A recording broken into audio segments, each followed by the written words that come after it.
Fala galera, eu sou o Léo Tavares e eu tô muito feliz de estar aqui com vocês no lançamento do nosso podcast. Galera, faz tempo que eu tô querendo fazer esse podcast e eu consegui encontrar esse tempo e agora a gente tem esse novo canal para compartilhar conteúdo sobre design, sobre criatividade e empreendedorismo. Aqui a gente vai poder conversar sobre insights de trabalho, técnicas de design, artes, livros ou qualquer outro tema que seja interessante para o nosso mundo do design. Hoje, para inaugurar esse canal, eu quero falar com vocês sobre um assunto que eu já abordei lá no meu Instagram. Dá para viver de design? Meus amigos, esse é um assunto extenso. E para conversar sobre isso, eu queria começar contando um pouquinho sobre a minha história. Como vocês devem imaginar, eu sou designer gráfico. E hoje eu trabalho por conta própria aqui no meu estúdio, no meu PJ, desde 2017. E foi uma longa caminhada até chegar aqui, gente. Eu sou formado em publicidade e hoje, que esse podcast está sendo gravado em setembro de 2019, é o período em que eu estou terminando a minha pós-graduação em design. Ou seja, acabei tendo na minha formação um pouco dessa formação dupla, uma visão de publicitário, mas também no design. Como é que eu vim parar no design? Quando eu fazia publicidade, antes de eu me decidir para que área realmente eu ia começar a atuar, eu passei por muitas áreas. Meu primeiro estágio foi na parte gráfica, como diretor de arte na prefeitura aqui da cidade. Só que eu ficava um pouco entediado com os layouts, que eram sempre muito repetitivos, e eu queria, viver alguma coisa nova. E comecei a me aventurar em outros projetos, em outras áreas, para ver se eu me encontrava. Foi daí que eu passei um tempo também no audiovisual, onde eu gravei alguns trabalhos para algumas empresas. Tive também umas experiências com rádio na faculdade, na rádio local. Fiz alguns trabalhos para rádio. Mas o que realmente queimava no meu coração, cara, era sentar no computador e começar a produzir artes gráficas. Foi o que dentro da publicidade eu mais me encontrei, onde mais as pessoas me achavam bom. E foi o que eu acabei seguindo mesmo de carreira, Quando acabou a faculdade, eu fui contratado por uma empresa em que eu estava estagiando. E lá, eu curtia muito o flow. Só que tinha uma questão que me incomodava, que eram as questões com imagens originais, com pirataria, com essas coisas, sabe? Talvez vocês não saibam, eu sou cristão. E eu acredito muito no respeito ao trabalho do próximo. Imagina, cara, você tá aí trabalhando um dia inteiro para fazer um layout, para fazer um anúncio, para fazer uma peça, ou se você é fotógrafo, você consegue o clique perfeito. E vai alguém no Google e simplesmente pega a sua imagem e usa sem te dar nenhuma satisfação, ganha dinheiro em cima de você e você não tem direito a nada, Ou então o pessoal da Adobe, que, enfim, cara, independente de qualquer coisa, trabalha para que os aplicativos funcionem direitinho pra gente, Existe um suporte, existem funcionários, e eu sou contra essa questão de usar programas piratas. Enfim, e por causa disso eu decidi então sair também e começar a empreender. Comecei a empreender assim, cara. Eu queria fazer do meu jeito, eu acreditava que já tinha uma certa experiência e acreditava muito nessa questão ética, de que as pessoas iam valorizar o meu trabalho justamente por essa visão ética de trabalho. E, gente, não foi fácil. Eu não comecei a empreender no design diretamente como hoje. Eu criei uma loja de roupas, onde eu fazia as estampas e, enfim, vendia, Criava as camisas e vendia. Não deu certo. Por que não deu certo? Porque era muita coisa para uma pessoa só e eu não imaginava que ia dar tanto trabalho. Eu tinha que criar as estampas, eu tinha que mandar fazer, tinha que buscar no fornecedor, tinha que entregar, tinha que devolver quando não dava na pessoa, tinha que fazer a divulgação, tinha que fazer prestação de contas, porque desde o começo já abri com o CNPJ, e tudo isso fez com que eu visse que não era viável, era um esforço enorme para uma pouca quantidade de dinheiro. E foi aí que então, cara, eu fiquei um pouco desacreditado. Foi um tempo bem complicado. Mas foi aí que o senhor apareceu, cara. Eu tive ali essa ideia de realmente migrar de vez com design, meter a cara e trabalhar como freelancer. E aí, cara, eu comprei lá o pacote da Adobe, né? Creative Cloud, sem ter dinheiro mesmo, na fé, crendo que o senhor ia me ajudar aí, né? Passei uns 2 meses construindo um portfólio e joguei na internet e apareceu o meu primeiro cliente. Isso foi finzinho de 2017 e desde lá eu tô aqui, cara. Não parei mais, né? O primeiro cliente foi me indicando pro outro e as coisas foram aumentando, a gente ia adquirindo conhecimento. Eu trouxe também mais pessoas para trabalhar comigo, né? Hoje, como é que funciona a estrutura do estúdio? Eu sou MEI, né? Trabalho sozinho no estúdio, porém, para cada projeto em que eu realizo, eu gosto de trazer pessoas para me ajudarem a desenvolver esse projeto. Então, por exemplo, quando eu atendo marcas que vendem algum determinado produto físico, eu gosto de convidar algum amigo fotógrafo para fazer fotos desses produtos, para mostrar o resultado final. Porque no fim das contas, gente, pode parecer que isso encarece muito o orçamento, mas pior que não, né? O cliente fica feliz de ter um resultado final assim e de ter uma divulgação. É muito a questão de como você se posiciona, que é justamente um assunto que eu quero tratar um pouquinho aqui, mas me alongar mais num outro vídeo. Vamos lá para nossa pergunta, então? Dá para viver de design? Dá para viver bem? Dá, gente.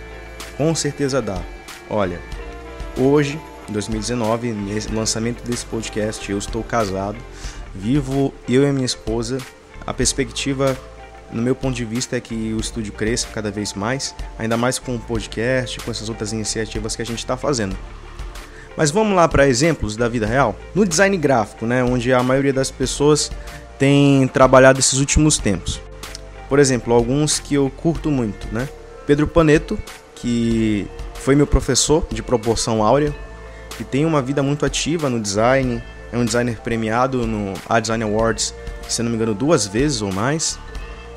Posso citar aqui também Fábio Kerk, Marcelo Kimura, a Ana Couto. Todos eles entenderam uma coisa que a gente talvez não entenda quando está começando. E não só no design, mas em qualquer área criativa. Se você é fotógrafo, se você é ilustrador, se você trabalha com alguma coisa que envolve criatividade. Existem vários tipos de clientes. Existem os clientes que pagam bem, existem os clientes que pagam mal, e existem os clientes que pagam na faixa, metade, né? Meio a meio. O que acontece quando a gente está começando é que a gente não sabe como chegar num cliente que paga bem. Vamos supor que você é designer gráfico e você está começando e você quer vender a sua identidade visual. A forma como você se coloca no mercado, a forma como você mostra o seu trabalho no Instagram, mostra para os seus amigos, como você compartilha o seu trabalho, acaba atraindo um público que não está disposto a pagar tanto pelo seu trabalho porque ele não entende exatamente o que você faz. Ele só quer o logotipo lá e pronto, né? No outro extremo existem as grandes empresas que contratam os grandes estúdios de design, né, para fazer trabalhos gigantescos, tipo Pentagram, Hey Studio em Barcelona, que é um estúdio que eu gosto muito, que atendem contas grandes, tipo Coca-Cola, Nike, essas empresas globais. E no meio termo disso, existem uns empreendedores pequenos que entendem o valor do design e que estão dispostos a pagar por um design bom. Qual deles é o que você está atendendo hoje? No começo, é muito provável que você esteja atendendo esse primeiro cliente, que é um job rápido, que está disposto a te pagar um preço um pouco mais baixo e que não tem também tanta exigência assim em relação ao seu projeto. Ele quer o logo dele lá em 5 dias e pronto, né? Como é que você pode começar a mudar esse quadro? Você tem que começar a construir para você a sua imagem, né? Aqui não vale mais casa de ferreiro espeto de pau.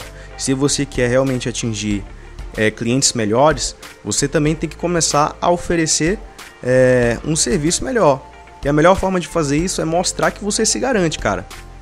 Se você vende design e o seu Instagram é feio, o seu portfólio é feio, se você não tem um site, ou então algum lugar onde você mostra o seu trabalho, como é que um cliente que paga bem vai considerar fechar com você? Que credibilidade você está passando para ele, né? O cliente vai chegar lá no seu perfil do Instagram e ele vê foto sua bêbado, vê foto sua caída no chão, ou ele chega lá no seu perfil profissional e tem um monte de coisa que não tem nada a ver com design, que não tem um foco nas suas redes sociais, né? Porque, cara, pensa só, nós quando vamos consumir um produto ou serviço, qual é a primeira coisa que a gente faz? Não é dar uma olhadinha no Instagram para conhecer um pouquinho melhor a empresa ou a pessoa que a gente pretende contratar? A mesma coisa, cara. O cliente que vai querer fechar com você, ele vai jogar o teu nome lá no Google. E o que vai aparecer para ele? São fotos suas na balada? Ou são os seus trabalhos bonitos, elogiados, curtidos por outros designers? Então o problema daquelas pessoas que dizem que não dá para viver design, provavelmente é que elas mesmo não estão aplicando o que elas estão vendendo para si mesmas. Se você quer viver de design, se você quer realmente viver bem de design, comece a usar o design para você, cara. Comece a produzir conteúdo para você, comece com um bom portfólio. Não posta todo o trabalho que você faz no seu portfólio, selecione os seus melhores trabalhos.